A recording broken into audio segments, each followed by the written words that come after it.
It's week 3 of the English lockdown lessons for the grade 11s of St. Patrick's CBC. Welcome back, everyone. I trust you enjoyed your weekend, now that we've got weekends again. Thank you to those of you who have submitted your draft essays for editing and comment. Keep them coming. And you know by now how to reach me. This week we return to novel study. We are going to pick up from where we stopped in The Great Gatsby, from chapter 5. As you have seen from previous weeks, I prefer to give you the plan for the entire week. If you wish to budget your time differently from the way I have set it out here, you're more than welcome to do so, as long as you complete all the work. Today, Monday, I'd like you to read chapter 5. On Wednesday, you should watch a film version of part of the chapter. On Thursday, you should update your index cards, and on Friday, you should analyze chapter 5 and answer 6 questions on the chapter. Of course, you also have to complete your dystopian narrative essay. This must be submitted on Turnitin on Thursday evening. Please, grade 11s, I beg you, with tears in my eyes, to type your name and class on the Word document itself as part of the heading of the first page, and to include your name and class on the attachment label.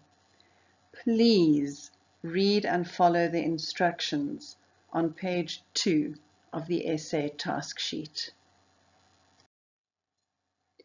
Today, I would like you to read the whole of chapter 5. I have included an audio recording on this video so that you can follow in your novel. As you read, please highlight any words or phrases with which you are unfamiliar. It is Fitzgerald, so there are always a lot of new words. And here are some of them. Make sure that you know what each of these words means and be able to use them with confidence in your own writing. Watch out for them as you listen to the audio recording of chapter 5. And while you're listening to chapter 5, remember to highlight all the references to color that you can find. By now, you should have a page of color references in your notebook. Chapter 5. When I came home to West Egg that night, I was afraid, for a moment, that my house was on fire. 2 o'clock, and the whole corner of the peninsula was blazing with light, which fell unreal on the shrubbery and made thin, elongating glints upon the roadside wires. Turning a corner, I saw that it was Gatsby's house, lit from tower to cellar. At first I thought it was another party, a wild rout that had resolved itself into hide-and-go-seek or sardines in the box, with all the house thrown open to the game. But there wasn't a sound, only wind in the trees, which blew the wires and made the lights go off and on again as if the house had winked into the darkness. As my taxi groaned away, I saw Gatsby walking toward me across his lawn. "Your place looks like the World's Fair," I said. "Does it?" He turned his eyes toward it absently. "I have been glancing into some of the rooms. Let's go to Coney Island, old sport, in my car." "It's too late." "Well, suppose we take a plunge in the swimming pool. I haven't made use of it all summer." "I've got to go to bed." "All right." He waited, looking at me with suppressed eagerness. "I talked to Miss Baker," I said after a moment. "I'm going to call up Daisy tomorrow and invite her over here to tea." "Oh, that's all right," he said carelessly. "I don't want to put you to any trouble." "What day would suit you?" "What day would suit you?" He corrected me quickly. "I don't want to put you to any trouble, you see." "How about the day after tomorrow?" He considered for a moment. Then, with reluctance, "I want to get the grass cut," he said. We both looked at the grass. There was a sharp line where my ragged lawn ended and the darker, well-kept expanse of his began. I suspected that he meant my grass. There's another little thing, he said uncertainly, and hesitated. Would you rather put it off for a few days? I asked.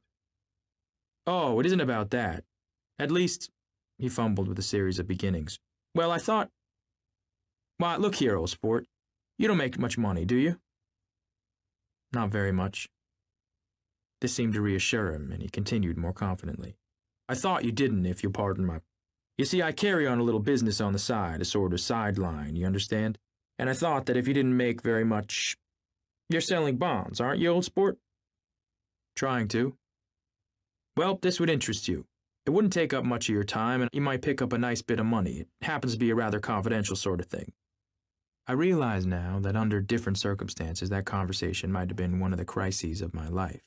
But because the offer was obviously and tactlessly for a service to be rendered, I had no choice except to cut him off there. I've got my hands full, I said. I'm much obliged, but I couldn't take on any more work. You wouldn't have to do any business with Wolfsheim. Evidently thought I was shying away from the connection mentioned at lunch, but I assured him he was wrong.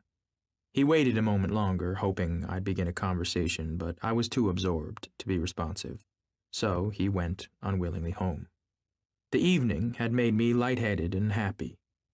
I think I walked into a deep sleep as I entered my front door. So I don't know whether or not Gatsby went to Coney Island, or for how many hours he glanced into rooms while his house blazed gaudily on. I called up Daisy from the office next morning and invited her to come to tea. Don't bring Tom, I warned her. What? Don't bring Tom. Who is Tom? She asked innocently. The day agreed upon was pouring rain. At 11 o'clock, a man in a raincoat dragging a lawnmower tapped on my front door and said that Mr. Gatsby had sent him over to cut my grass. This reminded me that I had forgotten to tell my Finn to come back, so I drove into West Egg Village to search for her among soggy whitewashed alleys and to buy some cups and lemons and flowers. The flowers were unnecessary, for at 2 o'clock a greenhouse arrived from Gatsby's with innumerable receptacles to contain it. An hour later, the front door opened nervously, and Gatsby, in a white flannel suit, silver shirt, and gold-colored tie, hurried in. He was pale, and there were dark signs of sleeplessness beneath his eyes. Is everything all right? He asked immediately. The grass looks fine, if that's what you mean. What grass? He inquired blankly. Oh, the grass in the yard. He looked out the window at it, but, judging from his expression, I don't believe he saw a thing. Looks very good, he remarked vaguely. One of the papers said they thought the rain would stop about 4. I think it was the Journal. Have you got everything you need in the shape of tea? I took him into the pantry, where he looked a little reproachfully at the Finn. Together we scrutinized the 12 lemon cakes from the delicatessen shop. Will they do? I asked. Of course. They're fine. And he added hollowly, Old sport. The rain cooled about 3:30 to a damp mist, through which occasional thin drops swam like dew. Gatsby looked with vacant eyes through a copy of Clay's Economics, starting at the finished tread that shook the kitchen floor, and peering toward the bleared windows from time to time as if a series of invisible but alarming happenings were taking place outside. Finally he got up and informed me in an uncertain voice that he was going home. Why's that? Nobody's coming to tea. It's too late. He looked at his watch as if there was some pressing demand on his time elsewhere. I can't wait all day. Don't be silly. It's just 2 minutes to 4. He sat down miserably, as if I had pushed him, and simultaneously there was the sound of a motor turning into my lane. We both jumped up and, a little harrowed myself, I went out into the yard. Under the dripping bare lilac trees, a large open car was coming up the drive. It stopped. Daisy's face, tipped sideways beneath a 3-cornered lavender hat, looked out at me with a bright, ecstatic smile. Is this absolutely where you live, my dearest one? The exhilarating ripple of her voice was a wild tonic in the rain. I had to follow the sound of it for a moment, up and down, with my ear alone, before any words came through. A damp streak of hair lay like a dash of blue paint across her cheek, and her hand was wet with glistening drops as I took it to help her from the car. Are you in love with me? She said low in my ear. Or why did I have to come alone? That's the secret of Castle Rackrent. Tell your chauffeur to go far away and spend an hour. Come back in an hour, Ferdy. Then, In a grave murmur, "His name's Ferdy." "Does the gasoline affect his nose?" "I don't think so," she said innocently. "Why?" We went in. To my overwhelming surprise, the living room was deserted. "Oh, that's funny," I exclaimed. "What's funny?" She turned her head as there was a light, dignified knocking at the front door. I went out and opened it. Gatsby, pale as death, with his hands plunged like weights in his coat pockets, was standing in a puddle of water, glaring tragically into my eyes. With his hands still in his coat pockets, he stalked by me into the hall, turned sharply as if he were on a wire, and disappeared into the living room. It wasn't a bit funny. Aware of the loud beating of my own heart, I pulled the door to, against the increasing rain. For half a minute there wasn't a sound. Then, from the living room, I heard a sort of choking murmur and part of a laugh, followed by Daisy's voice on a clear, artificial note. "I certainly am awfully glad to see you again." A pause. It endured horribly. I had nothing to do in the hall, so I went to the room. Gatsby, his hands still in his pockets, was reclining against the mantelpiece in a strained counterfeit of perfect ease, even of boredom. His head leaned back so far that it rested against the face of a defunct mantelpiece clock, and from this position his distraught eyes stared down at Daisy, who was sitting, frightened but graceful, on the edge of a stiff chair. "We've met before," muttered Gatsby. His eyes glanced momentarily at me, and his lips parted with an abortive attempt at a laugh. Luckily, the clock took this moment to tilt dangerously at the pressure of his head, whereupon he turned and caught it with trembling fingers and set it back in place. Then he sat down, rigidly, his elbow on the arm of the sofa and his chin in his hand. "I'm sorry about the clock," he said. My own face had now assumed a deep tropical burn. I couldn't muster up a single commonplace out of the 1,000 in my head. "It's an old clock," I told them idiotically. I think we all believed for a moment that it had smashed in pieces on the floor. "We haven't met for many years," said Daisy, her voice as matter-of-fact as it could ever be. 5 years next November." The automatic quality of Gatsby's answer set us all back at least another minute. I had them both on their feet with the desperate suggestion that they help me make tea in the kitchen when the demonic Finn brought it in on a tray. Amid the welcome confusion of cups and cakes, a certain physical decency established itself.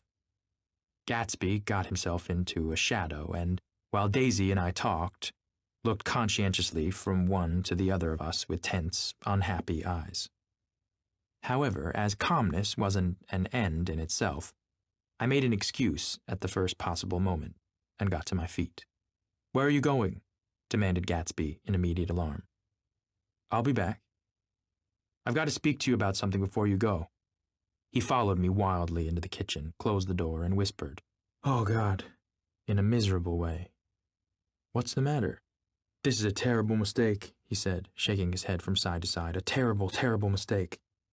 "You're just embarrassed, that's all." And luckily, I added, "Daisy's embarrassed too." "She's embarrassed?" he repeated, incredulously. "Just as much as you are." "Don't talk so loud." "You're acting like a little boy," I broke out impatiently. "Not only that, but you're rude. Daisy's sitting in there all alone." He raised his hand to stop my words, looked at me with unforgettable reproach, and, opening the door cautiously, went back into the other room. I walked out the back way, just as Gatsby had when he had made his nervous circuit of the house half an hour before, and ran for a huge black knotted tree whose massed leaves made a fabric against the rain.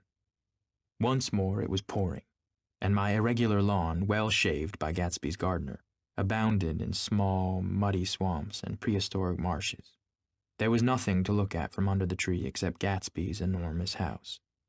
So I stared at it, like Kant at his church steeple, for half an hour. A brewer had built it early in the period craze a decade before, and there was a story that he'd agreed to pay 5 years' taxes on all the neighboring cottages if the owners would have their roofs thatched with straw. Perhaps their refusal took the heart out of his plan to found a family.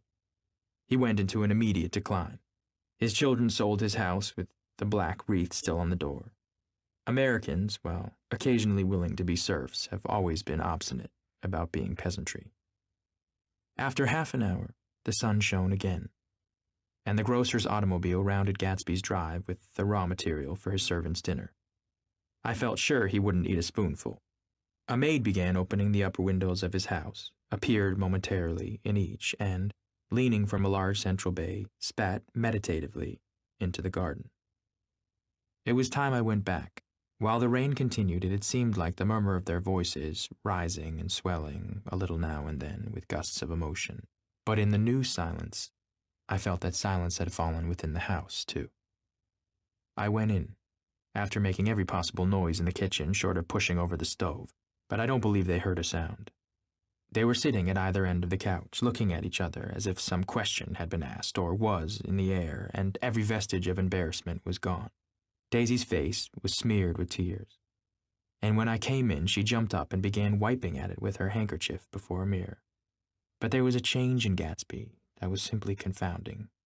He literally glowed.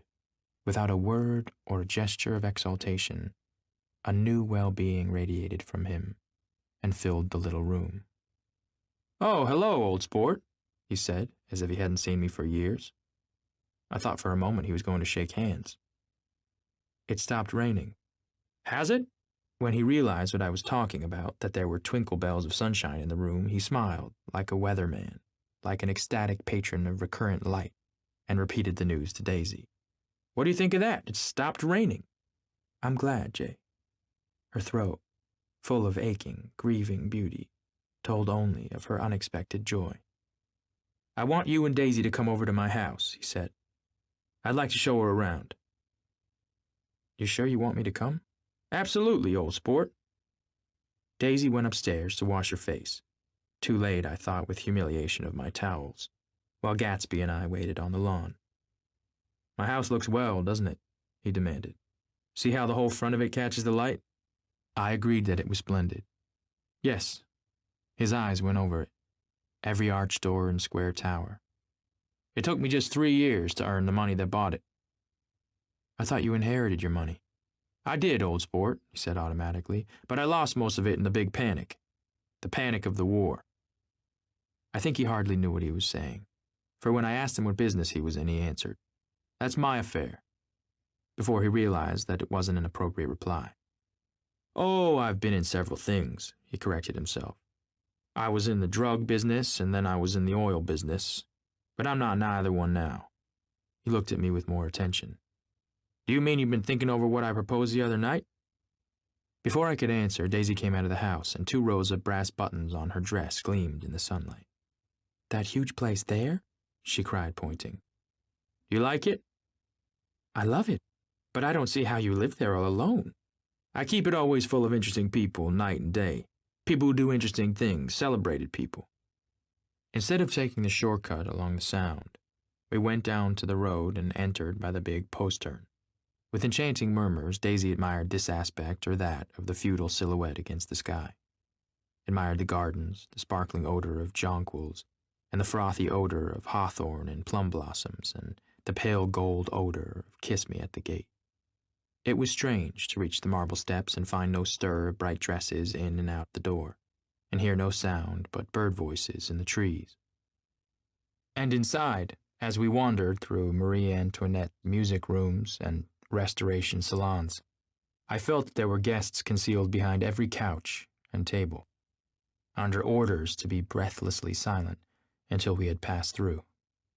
As Gatsby closed the door of the Merton College library, I could have sworn I heard the owl-eyed man break into ghostly laughter. We went upstairs, through period bedrooms swathed in rose and lavender silk and vivid with new flowers, through dressing rooms and pool rooms and bathrooms with sunken baths, intruding into one chamber where a disheveled man in pajamas was doing liver exercises on the floor. It was Mr. Klipspringer, the boarder. I had seen him wandering hungrily about the beach that morning. Finally, we came to Gatsby's own apartment, a bedroom and a bath, and an Adam study, where we sat down and drank a glass of some chartreuse he took from a cupboard in the wall. He hadn't once ceased looking at Daisy, and I think he revalued everything in his house according to the measure of response it drew from her well-loved eyes. Sometimes, too, he stared around at his possessions in a dazed way, as though in her actual and astounding presence none of it was any longer real. Once he nearly toppled down a flight of stairs. His bedroom was the simplest room of all, except where the dresser was garnished with a toilet set of pure, dull gold. Daisy took the brush with delight and smoothed her hair, whereupon Gatsby sat down and shaded his eyes and began to laugh. "It's the funniest thing, old sport," he said hilariously. "I can't. When I try to—" He had passed visibly through 2 states and was entering upon a third. After his embarrassment and his unreasoning joy, he was consumed with wonder at her presence. He had been full of the idea so long, dreamed it right through to the end, waited with his teeth set, so to speak, at an inconceivable pitch of intensity. Now, in the reaction, he was running down like an overwound clock.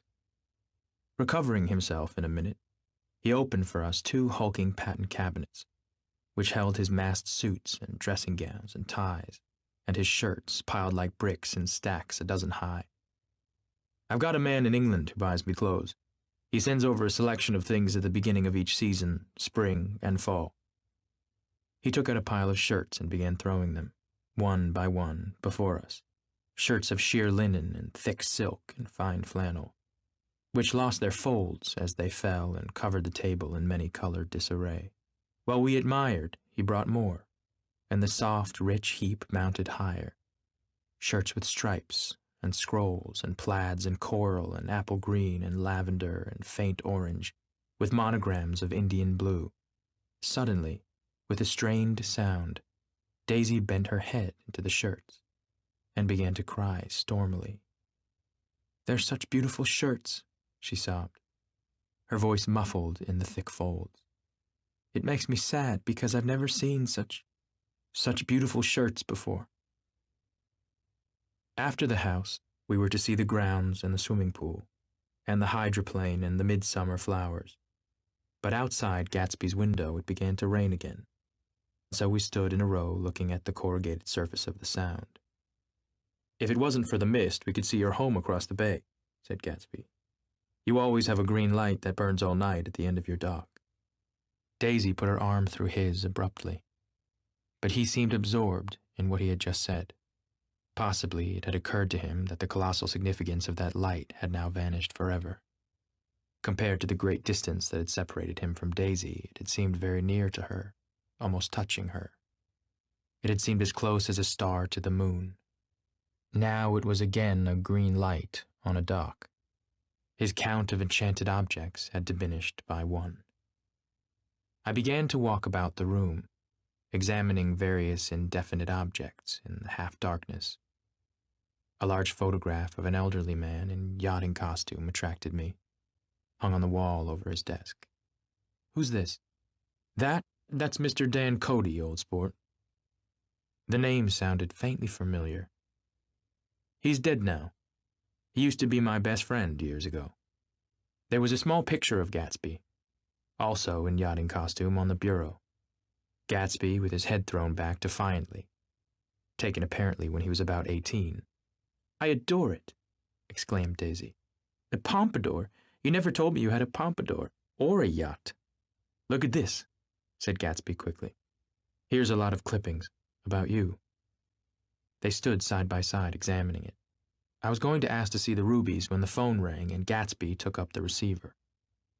"Yes. Well, I can't talk now. I can't talk now, old sport. I said a small town. He must know what a small town is. Well, he's no use to us if Detroit is his idea of a small town." He rang off. "Come here, quick!" cried Daisy at the window. The rain was still falling, but the darkness had parted in the west, and there was a pink and golden billow of foamy clouds above the sea. "Look at that," she whispered. And then, after a moment, "I'd like to just get one of those pink clouds and put you in it and push you around." I tried to go then, but they wouldn't hear of it. Perhaps my presence made them feel more satisfactorily alone. "I know what we'll do," said Gatsby. "We'll have Klipspringer play the piano." He went out of the room, calling, "Ewing!"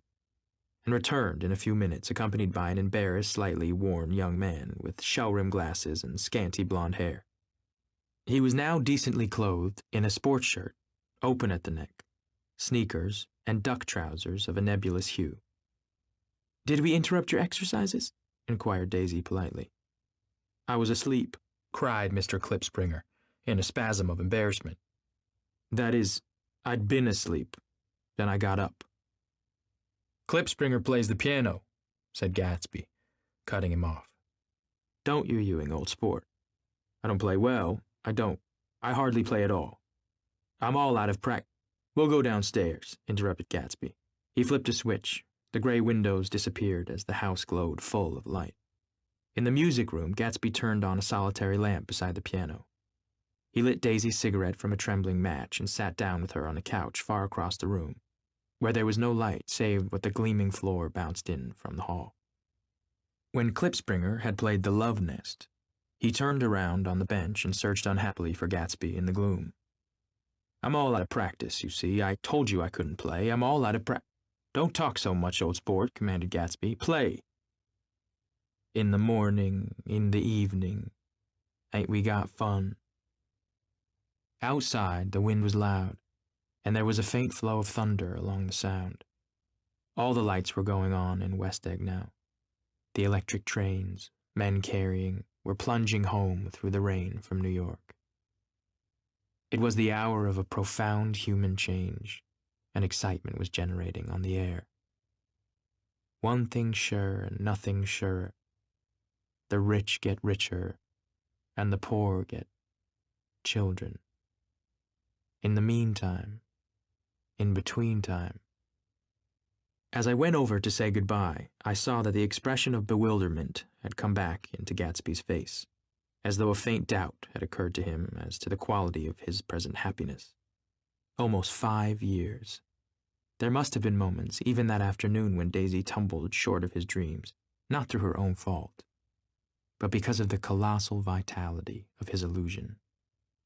It had gone beyond her, beyond everything. He had thrown himself into it with a creative passion, adding to it all the time, decking it out with every bright feather that drifted his way.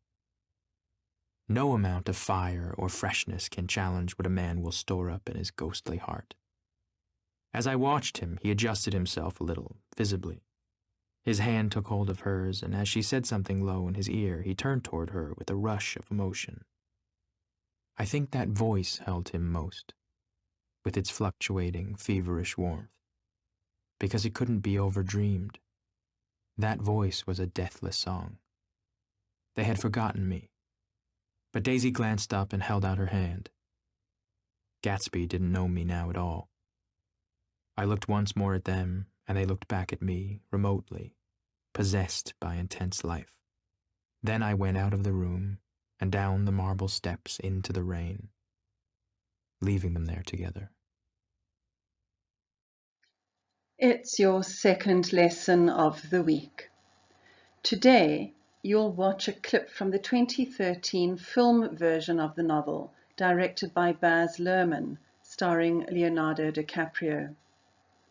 Pay attention to this awkward reunion scene. There are a lot of significant details and symbols evident here. For example, what could the knocking off of the clock from the mantelpiece symbolize? And of course, you should be putting the finishing touches to your narrative essay. That's funny. What's funny? Ah. What are you doing?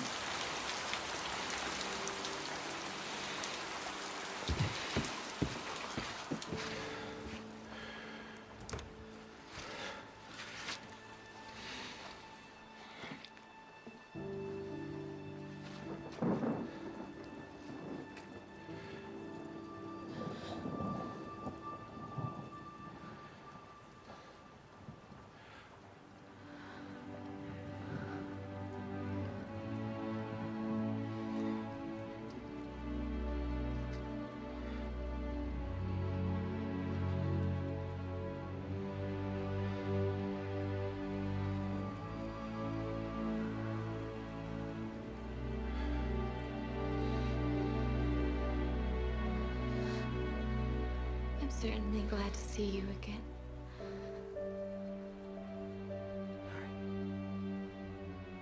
I'm certainly glad to see you as well.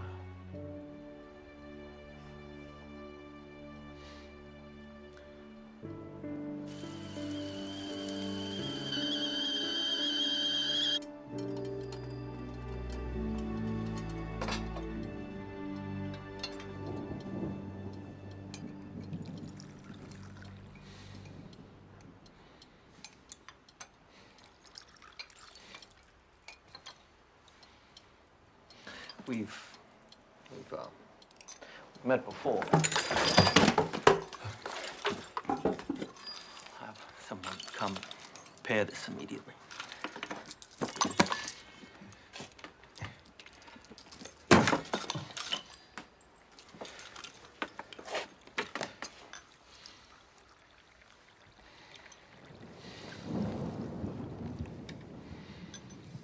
Sorry about the clock.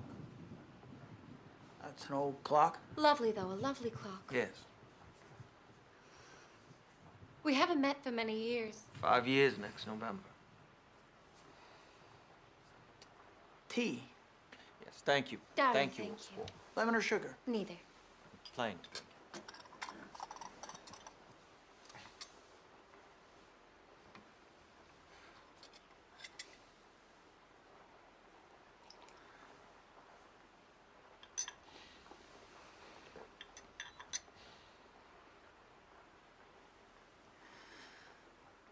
I just have to pop into town. Town? I'll be right back. Nick, I've got to speak to you about something. Yes, I'll be right back. God, this was a mistake. This was a terrible, terrible mistake. You're just embarrassed. Stacey's embarrassed too.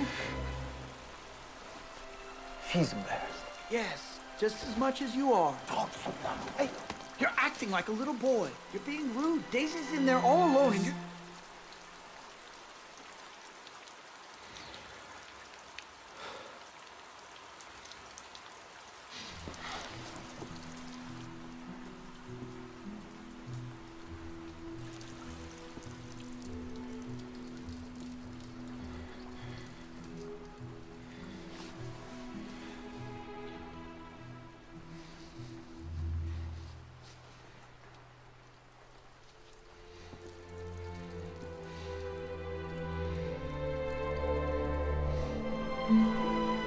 Looking over my story so far, I'm reminded that for the second time that summer, I was guarding other people's secrets. Once again, I was within and without.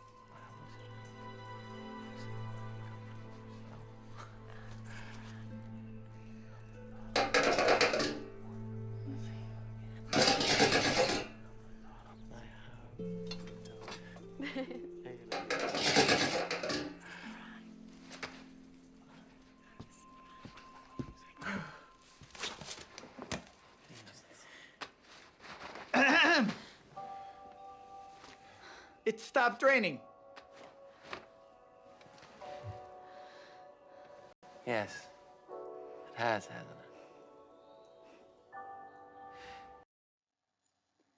it? It's Thursday. I hope that your final essay is now revised and edited and ready for uploading on Turnitin. Please try to get that done before continuing with the index cards in your envelope.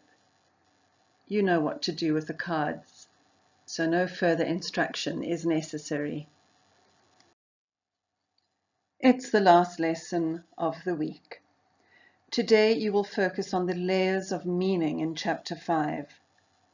As you listen to the analysis, pause the video when you need to, annotate the text, and write notes in your notebook. Towards the end of the video clip, the presenter addresses teachers. Keep listening, as that information is important for students too. There is a lot in this chapter. Look out for two things in particular. The first is that strange moment when Gatsby tosses his shirts onto the bed and Daisy bursts into tears. What's that all about? The second is the reference to Dan Cody. Who is he? What role has he played in Gatsby's life? Hi, I'm Nate Seberg. This is One Day Ahead.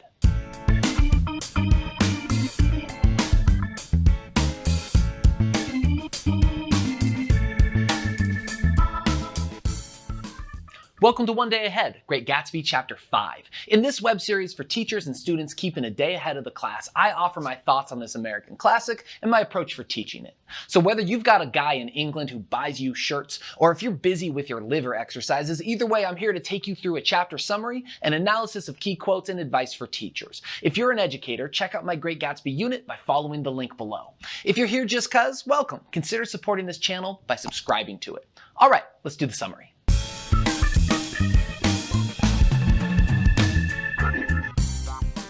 So chapter 5 directly follows Nick's tea with Jordan, where she relays the story of Gatsby and Daisy's past. And it ends with a big ask from Gatsby: invite Daisy to tea, so Gatsby can show up and the two can be reunited. For a little context, every decision Gatsby has made for the last 5 years has been guided by this singular goal.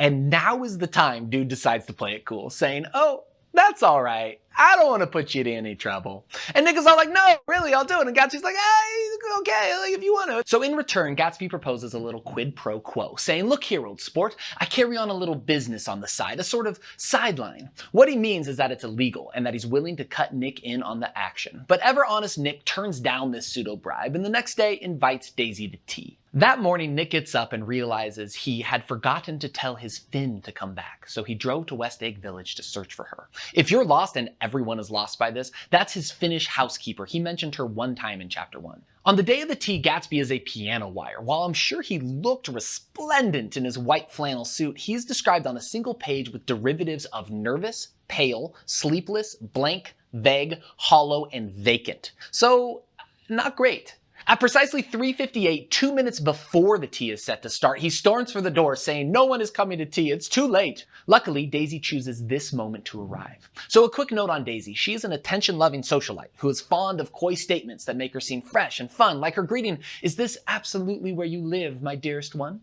So when she whispers to Nick, "Are you in love with me?" or "Why did I have to come alone?" she does not want to get with her cousin. This is a joke. Same with her next line, "Come back in an hour, Ferdy."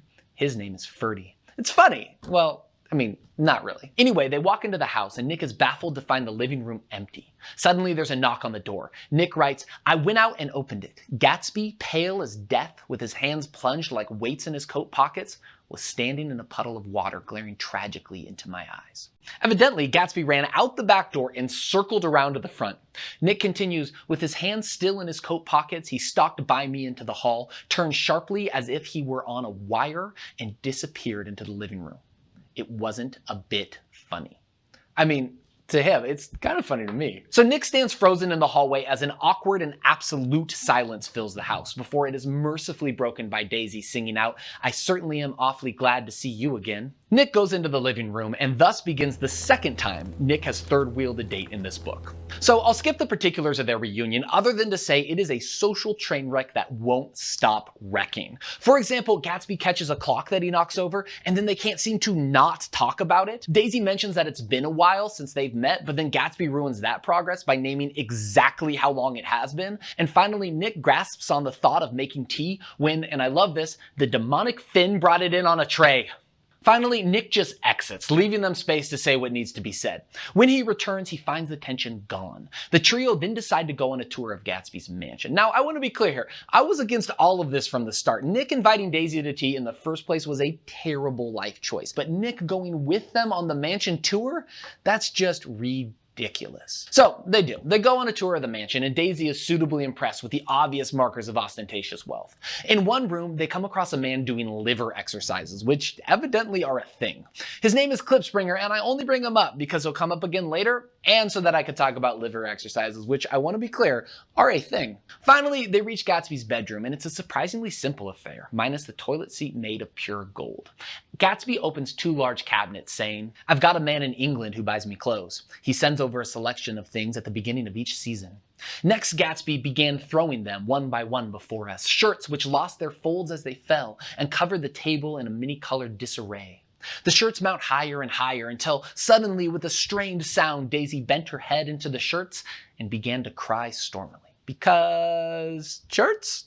So obviously there's more going on here. Nick creeps around Gatsby's room and he finds a photograph of an old man named Dan Cody. Stay tuned on him. Finally, as Klipspringer plays the piano, Gatsby and Daisy hold hands and begin whispering to each other. They become so lost in their love-filled world that Nick realizes they hardly know he's there any longer.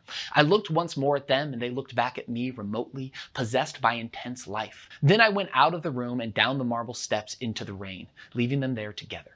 And that's the summary. You know, my people, Fitzgerald was an economical writer. He often concealed worlds of rich, revealing characterization in simple phrases that hurried readers often miss, never realizing what's lurking beneath. That, or I'm way overreading this. You make the call. This is Deep Dive Quotes.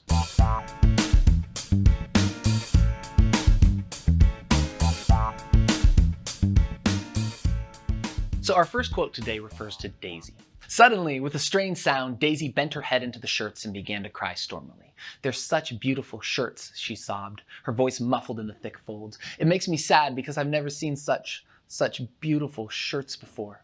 So it doesn't take an English professor to guess that Daisy is not being entirely forthright here, though I am wondering what thread count would bring me to tears. It's high. So Daisy is crying over shirts, but why? If you go to Englishy analysis websites and look this up, most will say she's simply materialistic, that these shirts represent the stuff she doesn't own. But that's way simplistic. I think it's important to remember that she loved Gatsby back when he was virtually penniless. I think it's often devalued because it's told to us through flashback, meant primarily to give context, but it is there. What isn't on the page is the enormous pressure inherent in her social class. This was a rich girl. She had a debut, for God's sakes, and she was expected to marry within her class. So she gave up on her love for Gatsby to fulfill the duty imposed by her family. That's why she ultimately ends up with Tom. But that's still too simplistic because Tom was also security incarnate. He represented a sure and sheltered life as Daisy had always known it, only better and more.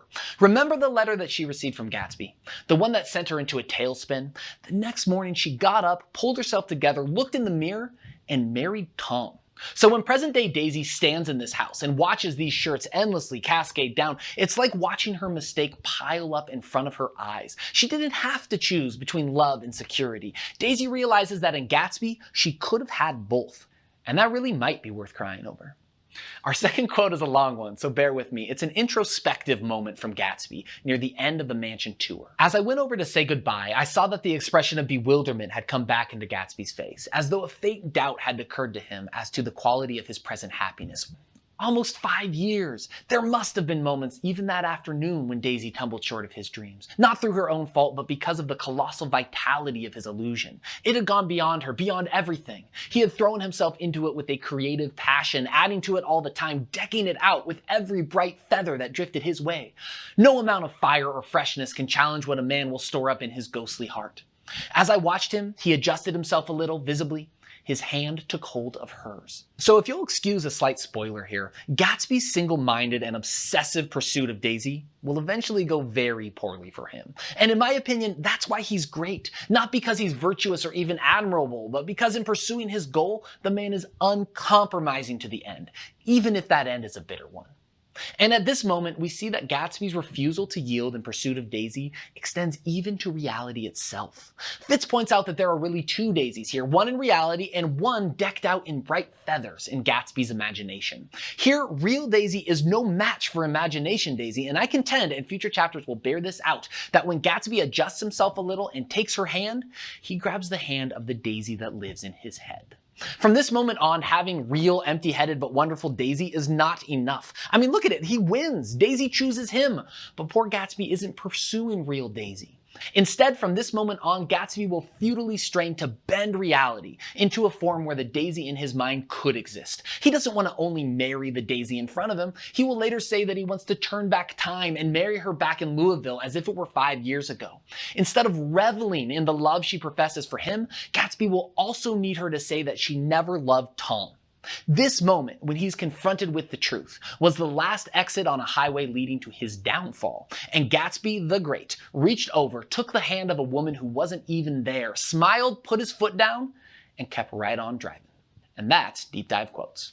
So this book is complex. It's a thin little volume, but there is so much packed into so little that for a teacher, it can be hard to know what to aim at. That's why I'm here. Teachers, Let me give you my take.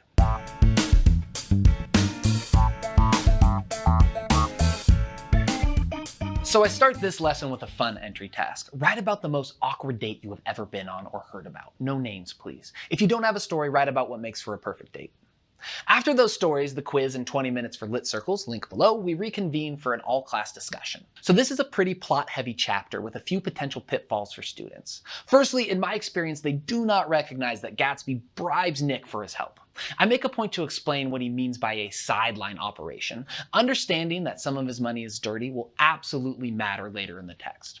Next, I explicitly discuss Daisy flirting with Nick. If students start down the road of Daisy wants to sleep with her cousin, you will never get them back. So the meat of this chapter and what belongs in the character illumination chart is the crying over the shirts. That's this week's If You Only Hit One Thing. I have found that the intensity of her emotional reaction, combined with the incongruity of the moment, is a really good opportunity to engage my more reluctant or challenged readers. There is so clearly more going on here that it's a good opportunity for all students to engage in character analysis and be successful. The second quote about Daisy falling short of Gatsby's expectations is a more nuanced matter. Understanding the full importance of this moment requires context and events that just haven't happened yet. So I leave it to you to decide whether or not to spoil some things coming up, so that they can discuss and understand this quote more fully. At the very least, bring up the two daisies, because this is territory that we will visit again. And that's chapter 5. Don't forget to subscribe and to check out my Gatsby unit, link below. Next time, we head to chapter 6, where Nick keeps an eye out for natural disasters, Gatsby shares alcoholic hair care tips, and Tom rides a horse. All that and more next time on One Day Ahead.